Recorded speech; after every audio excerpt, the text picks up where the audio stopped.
Welcome back to Deep System Repairs. I'm going to do a quick video on a jackhammer repair. It's a very common fault with these.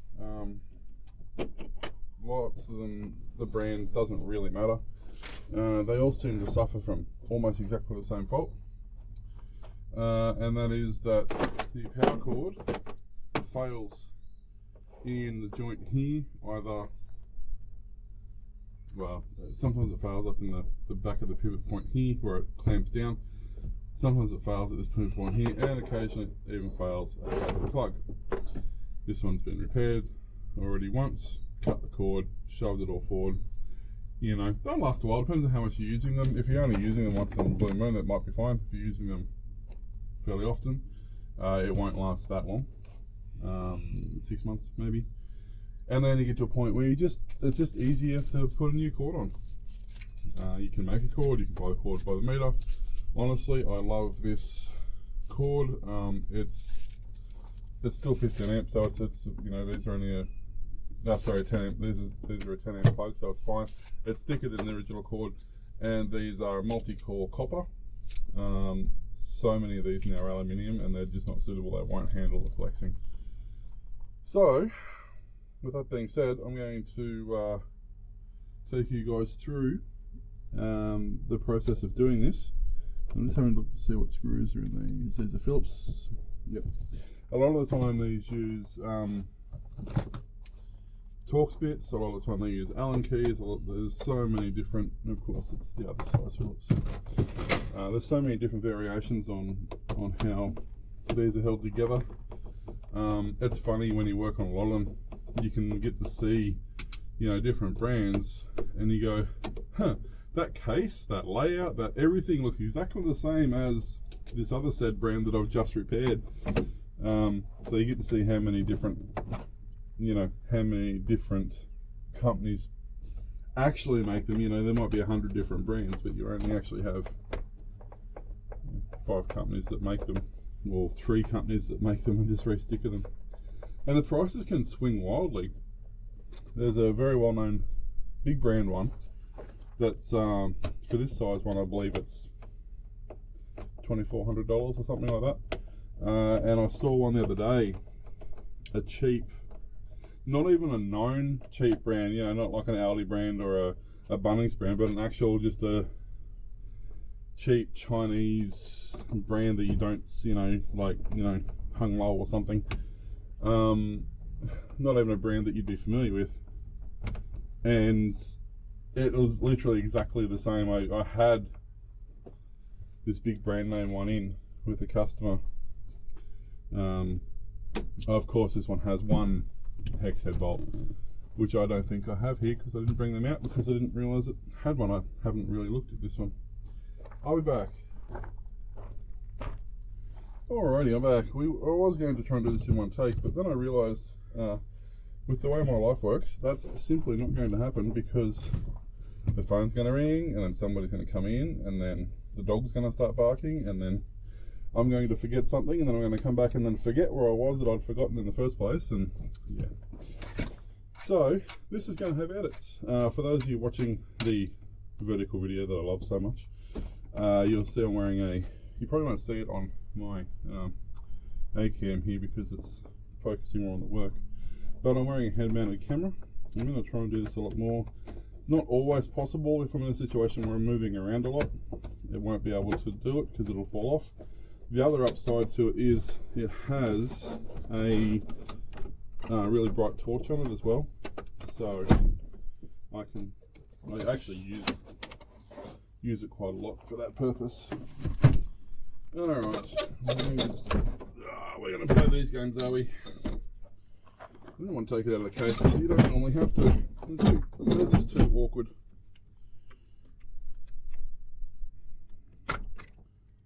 Yeah, right.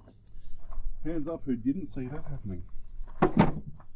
Okay, so what we're really looking at, these are, once again, varies a little bit from manufacturer to manufacturer, but for the most part, it's pretty much the same. There's, I don't know if my main camera will pick this up. Well, this is your cable stop. This stops the cable from coming back, but this one kind of distributes the load. So if you bend it when you're using it, it theoretically bends this entire length rather than just pinching the cable. If it wasn't on there and the cable come out and you're working it, it just pinch the cable like that. So, but it's great in theory, but what happens is, as you can see, the cable's actually kinked at the bottom here. So it actually just transfers the problem to here. So as much like your strain relief's up here, which is actually what stops it from pulling it back, but it doesn't. It just moves the problem. It doesn't stop the problem. The only way you can really stop this is to invest a couple of $100 in that that steel braided cable. Now, if you're using this every day, all day, every day, that might actually be a decent investment. It's about this size; it'll probably fit in here quite nicely. But for the price of putting a new cable on it every couple of years, I mean, how long is the machine going to last? I have to pay for that. So the other thing that can happen too, when I put that cable on, because it's thicker, you have to just be careful you don't squash it too much and actually completely bust the cable out there. Okay, so all we need to do now, really, this, okay. So this cable's been changed once before. No, it hasn't. That's factory. Wow. Why do they do that? So they've used a screw-on joiner for this cable, but then they decided they're going to crimp that cable. This is the design I don't like, because this switch is a proprietary switch. Is it not? Yeah.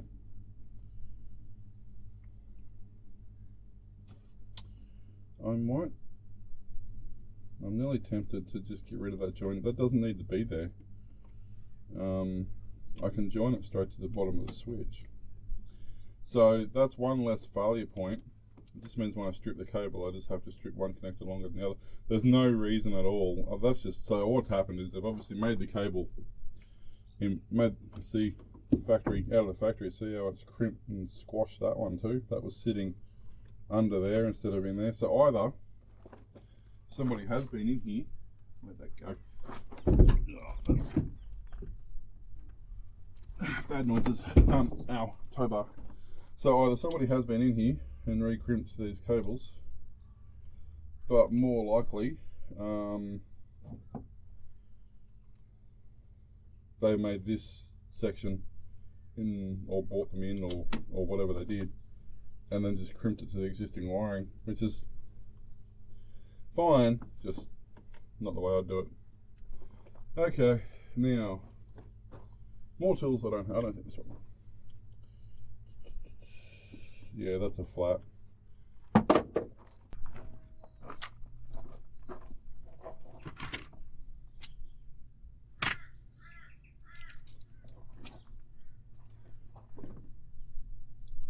Okay, so editor me is going to have a field day with this video.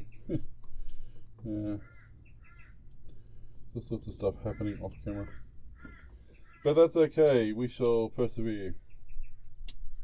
So, we'll do that, and then look at these mini stubby screwdriver, but they've got two different sizes bits, and it's like at a $2 shop, just a random find.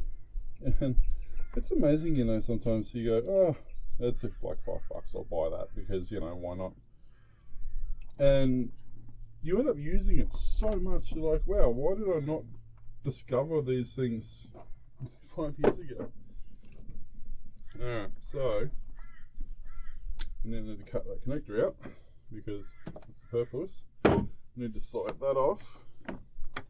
Now that happened easily. To put this in the bin before I try and use it on another job, because that's the thing that I'm good at. That cable must be fine. It's sitting there. I don't see why it wouldn't be. It's time for coffee, by the way. Actually, iced coffee. Because winter. You need iced coffee in winter. Alrighty. So, yeah, as I was saying, like, I buy these cables a couple of reasons, but in reality, it's just they're already You know, there's no reason you can't make them. It's fine. You can buy the plugs, you can buy the cable. If I was doing this all the time, yes, I would definitely do that. It would definitely be ultimately a cheaper option. But I don't do these that often. That you know, what I do when I'm using any pre-made cable, I like to give myself, you know, a foot thereabouts, because I can use that for something else. You know what I mean? Like if you cut it at the plug, well, you can't use the plug, and I mean, I've paid for the whole cable. I might as well use the whole cable on another job, or making a double adapter, or, you know, there's plenty of things now. I need to change this up a bit because I need to make that long enough to go into there. So let's use the completely wrong tool for the right job, or is it the right tool for the wrong job? And let's do it the wrong way, because I know how much everybody loves it when I do it the wrong way. By the way, doing it that way is perfectly acceptable. Just make sure you don't cut through the sheath. What I do is I cut through 90% of the cable. I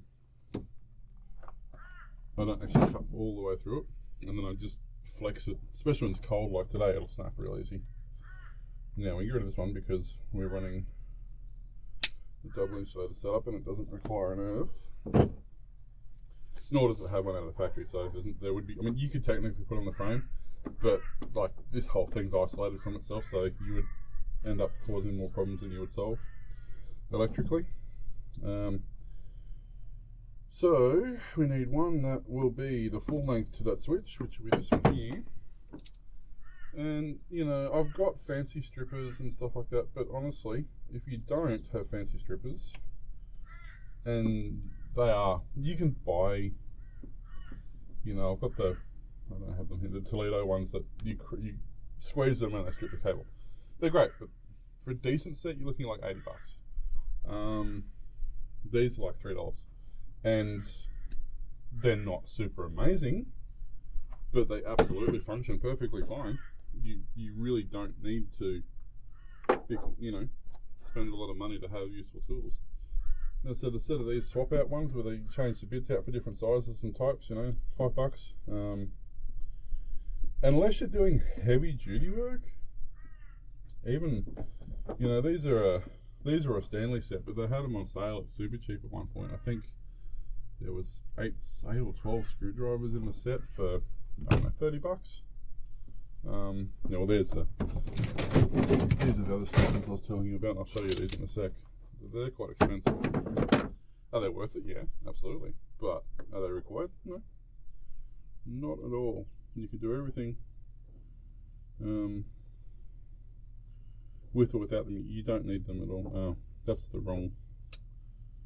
Wait, is that what I used in there? No, other side. Flathead.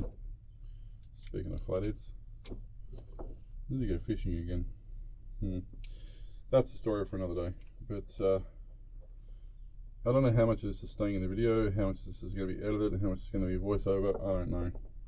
I'll potentially just fast forward that. Yeah. Oh, that's okay. See, this is what happens when I'm talking to the camera. So we've got that sheath on there. I did remember to put that on, which is in itself, it's funny because I swapped this over specifically to do this. I even fitted it up here to make sure it fit, and then I put it in the wrong connector. But hey, it actually wouldn't have mattered. It just, well, it would just been excess cable. It would have still worked. Okay, so before I forget, let's put this in the sheath. So yes, I have a workbench, all that sort of stuff, but I'm just trying to show you guys that a lot of these simple repairs, you know, you don't need huge amounts of time, energy, effort and resources to make them happen. Now we make sure we're pushing that like we're supposed to. It'll probably fall out because, you know, reasons. So that runs through there, around there. Did I make this just the slightest bit too short? Oh no, perfect. Oh, you know what I did do? And I caught it before I put the entire thing back together. Wow, that is worth that is worth a like and subscribe right there, because normally you put the entire thing together and then you remember this bit. As I was saying, I don't think it does a lot, and this isn't going to fit now, is it? I'm going to need to get the WD-40, yeah. As if I never left. Alrighty, I'm going to stop pulling on my... I'm wearing a lapel mic and I'm not used to it. And I keep pulling on it and I keep choking myself. I'm going to reef the cord out of the bottom of the lapel mic and we're going, no, I don't have any recorded audio, because that's how I speak. So, once again, Super Cheap comes to the rescue. They had these, what are they? Silicone spray things. They've had them on sale for a couple of bucks the other day. I wouldn't use them for most things. Actually, to rely on as a lubricant would be pretty dumb. But they're perfect for stuff like this, where it's going to be a one-use thing. You don't actually want something that's going to stay on there, because it doesn't work. It really doesn't. Here's some more. I've already put a heap on there, but there's some more on there. It just dries up. But as I said, perfect for this. Because I actually don't want this to stay slippery. Once this is on here, I would like it if it... Wow. Okay, I'm going to have to get some hot water. The problem is it's too cold, and this just doesn't have any stretch at all. It's like 5 degrees or something at the moment. I'm going to go soak this in hot water.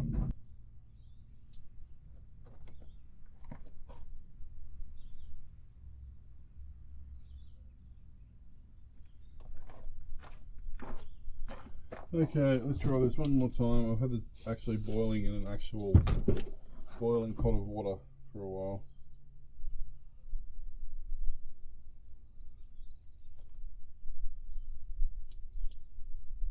So, touch it yet? Ow, ow, ow.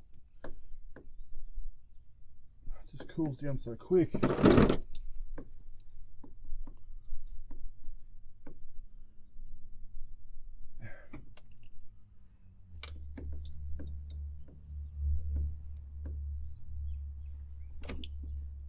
There we go.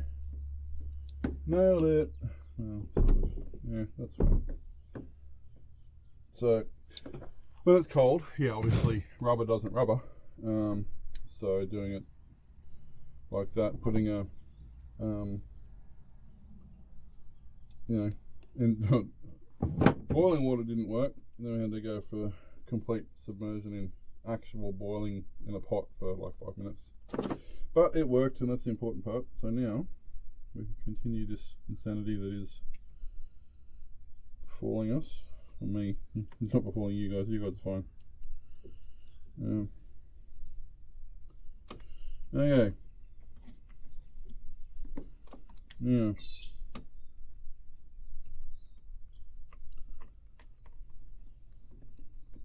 Yes, I know I didn't put the sleeve on, but there's actually a reason for that. When I was waiting for this pot, I was checking, and these cables are thicker than the ones that come off that switch. And if I put the sleeve on, it won't bend, even though the sleeve's a larger diameter than the cable. It actually won't bend where it needs to, because it makes it too thick to fit through the gap. So I didn't forget it.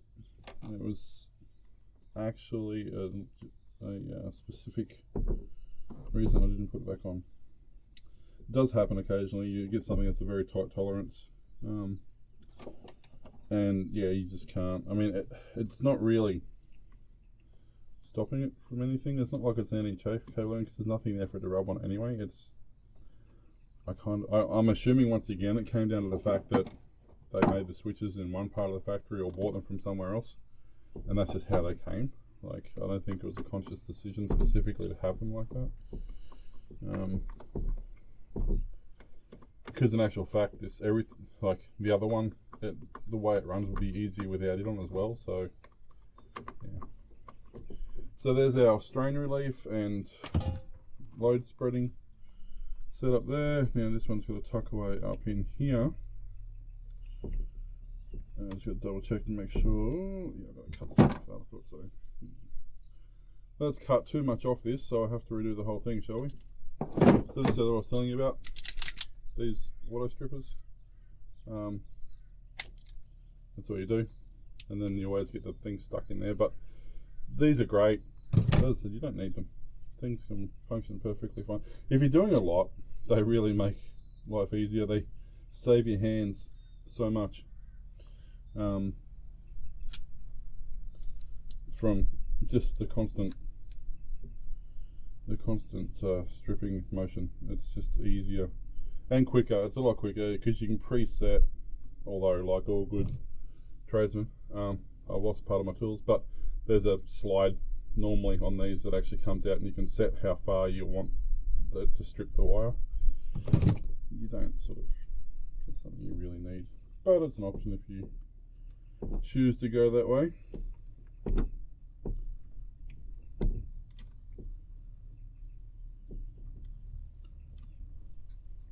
This is the worst part about doing these jobs.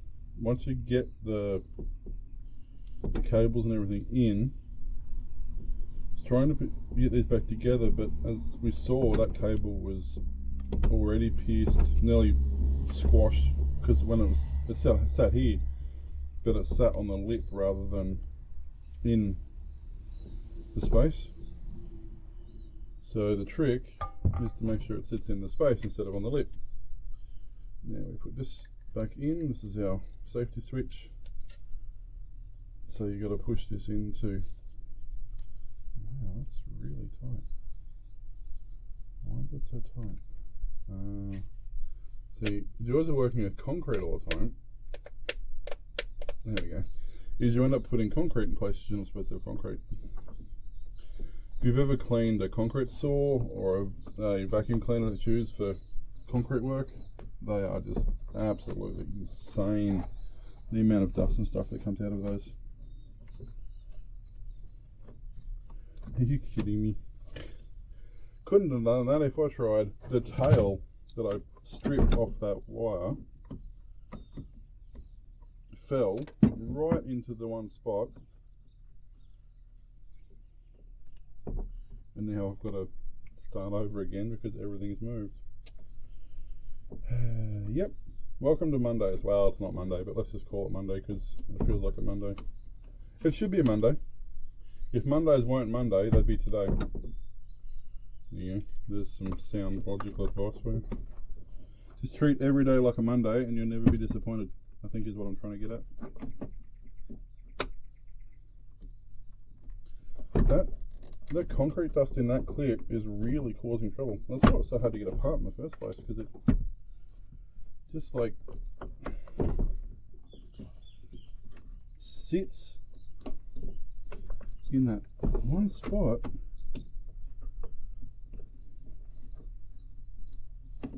Wow, there's a big pile of it, and I don't want to. I might have to. I'm trying to avoid chipping it because I've had it happen before where I've gone to clean it and it ends up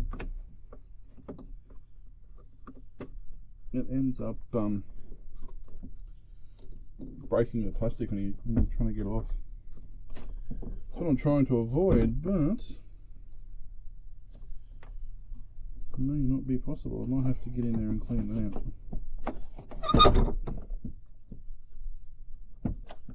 I know you guys can't really see. Sorry about that. It's just don't you dare pop. You did too.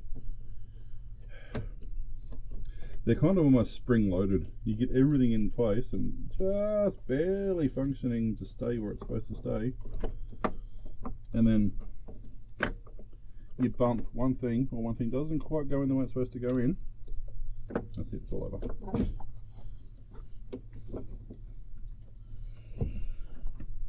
Alright, well, I'm going to fight with this for a minute because you don't need to watch a grown man cry.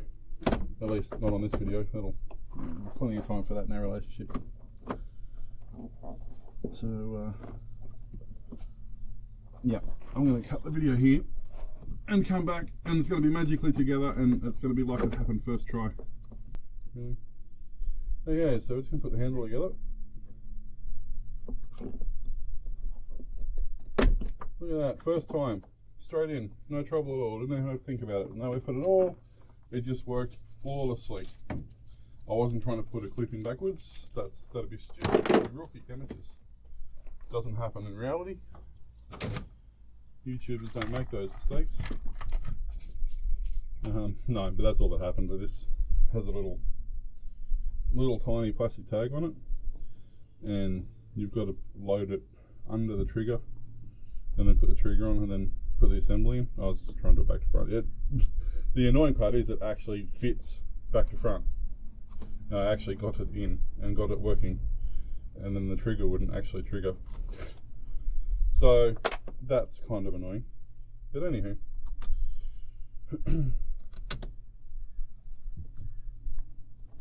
We do this.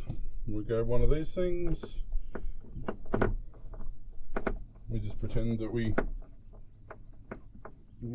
I'll fast forward this bit.